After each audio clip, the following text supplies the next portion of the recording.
अब सबसे बड़ा सवाल तो यही है, एक मशीन मतलब एक कंप्यूटर से हम बात कैसे करें? उसे कैसे बताएं कि भाई तुम्हें ये काम करना है? जवाब देखा जाए तो काफी सीधा है। हमें उसकी भाषा सीखनी पड़ेगी और दुनिया की हर भाषा की तरह इसकी भी शुरुआत होती है उसके अल्फाबेट से, उसके अक्षरों से। तो चलिए इसी में थोड़ा और अंदर चलते हैं।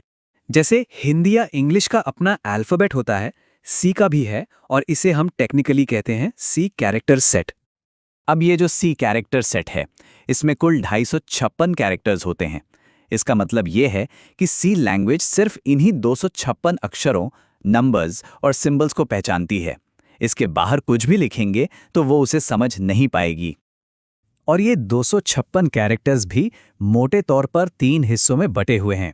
इसमें आते हैं अंग्रेजी के सारे अल्फ़ाबेट्स, छोटे और बड़े दोनों, फिर 0 से 9 तक के सारे डिजिट्स और कुछ स्पेशल सिंबल्स। बस सी की पूरी दुनिया इन्हीं के इर्द गिर्द घूमती है। ठीक है, तो हमारे पास अक्षर आ गए। अब जैसे अक्षरों को जोड़कर शब्द बनते हैं, बिल्कुल वैसे ही सी में इन कैरेक्टर्स को जोड़कर जो सबसे छोटी मीनिंगफुल यूनिट बनती है, उसे हम कहते हैं टोकन। इसको ऐसे समझिए, यहाँ आई, एन और टी, ये 3 अलग अलग कैरेक्टर्स हैं। अकेले अकेले देखें तो इनका कोई खास मतलब नहीं है। तो फिर ये टोकन है क्या भला? ये सी प्रोग्राम की सबसे छोटी पर मतलब वाली इकाई है। आसान भाषा में कहें तो ये सी लैंग्वेज का एक शब्द है, एक ऐसा बिल्डिंग ब्लॉक जिससे हम अपने इंस्ट्रक्शंस यानी वाक्य बनाते हैं। अब देखिए, जैसे ही हम उन 3 कैरेक्टर्स को मिला देते हैं, हमें मिलता है इंट। अब ये एक टोकन है और सी की दुनिया में इसका एक बहुत खास मतलब है। अब सी में ना कुछ टोकन बहुत स्पेशल होते हैं। इन्हें कहते हैं कीवर्ड्स या रिजर्व्ड वर्ड्स। इनका मतलब पहले से फिक्स्ड होता है, जिसे कोई बदल नहीं सकता। ये बिल्कुल भाषा के ग्रामर के पक्के नियमों जैसे हैं।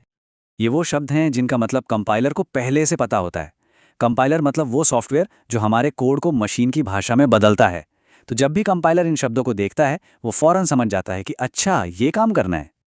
और अच्छी खबर यह है कि ये कोई बहुत लंबी चौड़ी लिस्ट नहीं है। पूरी सी लैंग्वेज में ऐसे सिर्फ और सिर्फ 32 कीवर्ड्स हैं, बस। इनके कुछ पक्के नियम भी हैं।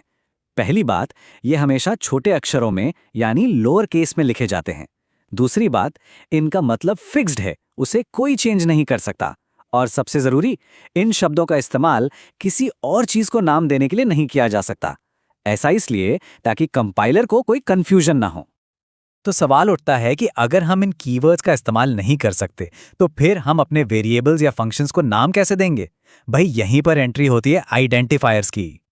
आइडेंटिफायर कुछ और नहीं बल्कि वो नाम है जो प्रोग्रामर यानी हम लोग खुद बनाते हैं। जैसे किसी के मार्क्स स्टोर करने हैं तो नाम रख दिया मार्क्स। किसी स्टूडेंट का नाम स्टोर करना है तो स्टूडेंट नेम। ये हमारी अपनी बनाई हुई डिक्शनरी है। तो अगर दोनों को आमने सामने रखें तो कीवर्ड्स भाषा के पहले से बने बनाए नियम हैं, जिनका मतलब फिक्स्ड है। वहीं आइडेंटिफायर्स हमारे बनाए हुए नाम हैं, ताकि हमारा कोड पढ़ने और समझने में आसान हो। एक तरह से एक ग्रामर है और दूसरा उस ग्रामर को इस्तेमाल करके लिखा गया नाम।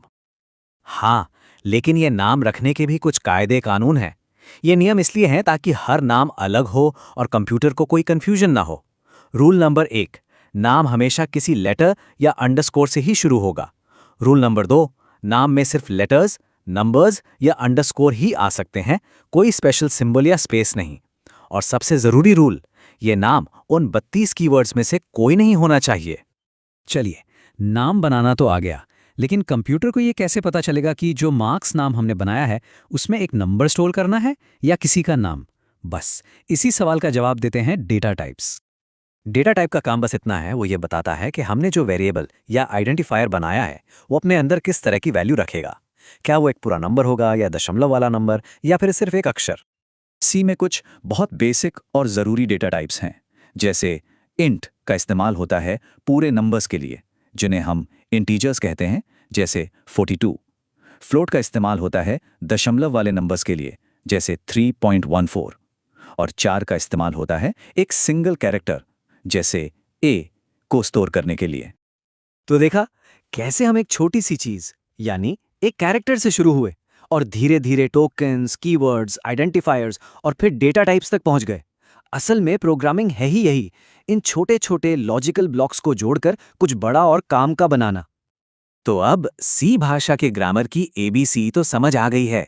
सवाल ये है कि इन नियमों और शब्दों का इस्तेमाल करके अब कौन सी नई और दिलचस्प कहानी लिखी जाएगी।